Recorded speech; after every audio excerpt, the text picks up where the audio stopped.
In this video, we are going to talk about electrons, how we're going to represent electrons when they are either in what is said to be the ground state or the excited state. So this is sort of a throwback to when we learned about electrons getting excited when we put the chemical either into a flame, when we did flame tests, or into a power supply and electrified them like a neon sign. That's when we start to excite electrons, but we're going to talk about how we show those excited electrons in orbital diagrams and in electron configurations. So just as a refresher, we say ground state is when electrons are normally occupying the ground state. This is the lowest energy level available. And the question is, well, how do you know if electrons are in the ground state? Well, if the electron configuration matches the periodic table. So on the periodic table, I've got an example here of calcium, right? So this is the diagram that we're finding right here on the periodic table. But up close, this is what it looks like. This is what we call the shell configuration. And this shell configuration is in the ground state. This is when all the electrons are in their lowest energy levels available, right? And so when we put them into an orbital diagram, there were 20 total electrons. These 2 electrons in the first energy level, so 1 electron, 2 electrons, shown by up arrow and down arrow. Then there are 8 electrons in the second energy level. That's going to be in these 2 sublevels. So 8 electrons, let's count them out. 1, 2, 3, 4, 5, 6, 7, 8. So those are the 8 electrons in the second energy level. There are 8 electrons in the third energy level. That's here. Let's count them out. 1, 2, 3, 4, 5, 6, 7, 8. And then there are 2 electrons in the fourth energy level, and that's here. Okay, so those electrons have filled the lowest energy levels available, and this is what we say is the ground state. So we might see that electron configuration as the shell configuration 2-8-8-2, or we might see it in an orbital diagram, or we might see it as the full configuration as 1s2, 2s2, 2p6, 3s2, 3p6, 4s2. Okay, all of these are all ground state because the electrons have filled the orbitals in the ways that we expected, the lowest energy levels first.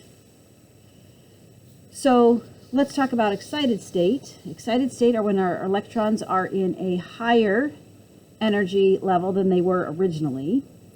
And how do we know if the electrons are in the excited state? And the answer is if the given electron configuration does not match the periodic table. Okay? So if you are given the shell configuration, so let's say, for example, and this should say example, not either. Okay. So the example here is, let's say the configuration was given to you as 2-8-7-3. Okay. If we count this up, 2 electrons plus 8, that's 10, plus 7, that's 17, plus another 3, that's 20. That's 20 electrons, right? This is still calcium. It is still calcium, but it is not calcium in the ground state because 2-8-7-3, one of these electrons in the third energy level has been promoted or energized or excited up to the fourth energy level. Okay, so is this the only excited state that you could have? No, absolutely not. But this is just one example where the electrons are not filling up as expected. So if you saw something like this, that's an excited state. It is not the only excited state for calcium. This has to be for calcium because it has 20 electrons. But as long as it's out of order, it didn't fill the way we expected it to, we say that it is in the excited state. Now, what might that look like? Well, this could actually have a lot of different possibilities, but let's pick one so you can see what it would look like on an orbital diagram. 2-8-7-3. Let's start with those 2 in the 1s. And then in the second energy level, there are 8 electrons, so that's going to fill up like normal. But there's only 7 electrons in the third energy level. And here is where, like, if you all you're given is this, and you're being asked to write an orbital diagram, there's actually more than one answer here. I'm going to put down an answer. I'm going to say that the electron from the 3s orbital is promoted up higher. So that's where I'm going to have a total of 7 electrons. I'm going to make one of the electrons in the 3s is now gone, right? We have 7 electrons here in the third energy level, but it's been put up to the 4th energy level. So I'm going to say there's 2 electrons in the 4s, and then I'm going to say that the electron from the 3s jumped up to the 3d sublevel. Okay, this one electron could have gone anywhere up here, and it could have come from any one of these third energy level electrons, because we saw that it was missing from here. So you could have, there's more than one correct answer here. As long as you take one of these electrons and put it anywhere up here, you would have one example of the excited state. It is still 20 total electrons, so it is still calcium. This is just one example of the excited state for calcium. Right, so how this would look in a full configuration, if you were to write this out the way we represented it in this orbital diagram, this would be 1s2, 2s2, 2p6, 3s1, 3p6, and I'm going to run out of room, so I'm going to go down to the next line, 4s2, 3d1. So here's where you might recognize that there should be 2 electrons in this level before you start filling up this level. So that's sort of your flag that this is an excited state electron configuration. This is your flag that this is an excited state configuration. This is your flag that this is an excited state configuration, when things aren't filling up the way we expect them to. Okay. So this first page, we were talking about how to represent electrons in both the ground state, which is the normal way that we've learned, and how to show the electron configuration in the excited state. We're now going to take a look at how do you recognize whether or not the energy levels are occupied with electrons, or are they filled? And so if you see these words, are the electrons occupied, or are the levels full, occupied, or are the levels full? Well, let's start with the definitions of what this means. If you're going to classify a level as being occupied, there has to be at least 1 electron present. If you're going to classify the energy level as full, that principal energy level, remember that's the shell, or the sublevel, that's the S, the P, the D, or the F, or the orbital, that's the box, that's the electron cloud. Those would have to be filled to capacity in order for you to classify it as full. So let's take a look at an example here. We are going to take a look at oxygen as our example here, and we're going to look at it 3 different ways. We're going to decide whether or not its principal energy levels. We're going to classify what's going on with their principal energy levels. We're going to classify what's going on with their sublevels, and we're going to classify what's going on with oxygen's orbitals. So principal energy levels, the first energy level, the first shell can have a maximum of 2 electrons. The second shell can have a maximum of 8 electrons. The third shell can have a maximum of 18, and the fourth can have a maximum of 32. So the question is, how many principal energy levels, how many shells for oxygen are occupied or full? So for this, here's the teacher tip.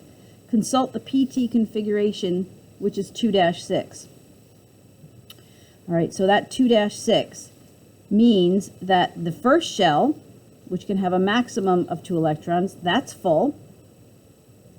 The second shell, there's electrons in it, but it can have a maximum of 8 electrons, so it's not full. Let's say that this was full, but this is just occupied, meaning there's electrons in it, but it's not filled to capacity. So the answer here is how many principal energy levels in oxygen are occupied. There are 2 principal energy levels that have electrons in them, but there is only one that is full, and that is the first energy level. Now let's go over here and take a look at orbitals. We'll come back to the sublevels here in a moment.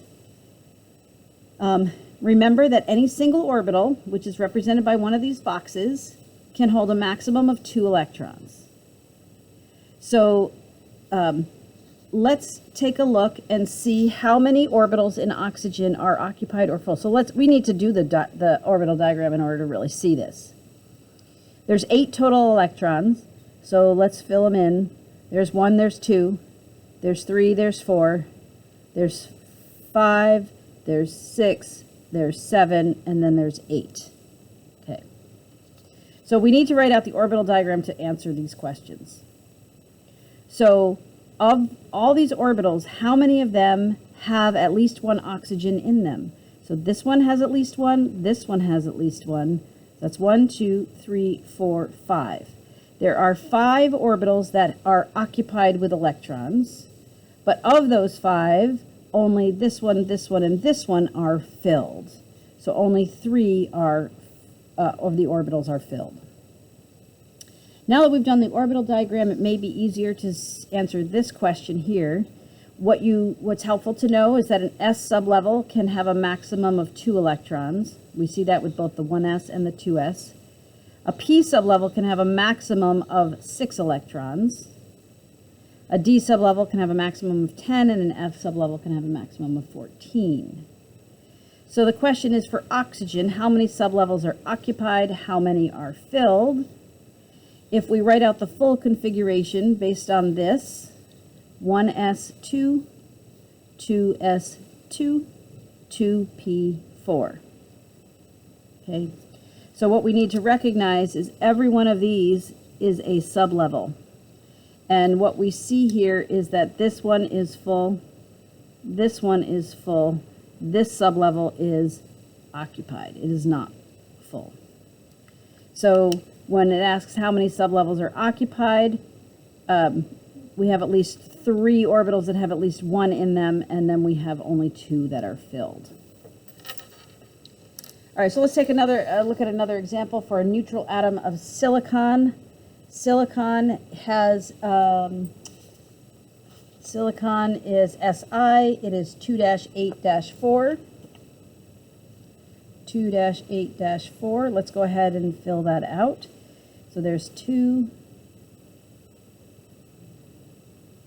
There's the 8 in the second shell, and then in the 4th shell we've got 1, 2 in the 3s, and then the last 2 are in the 3p.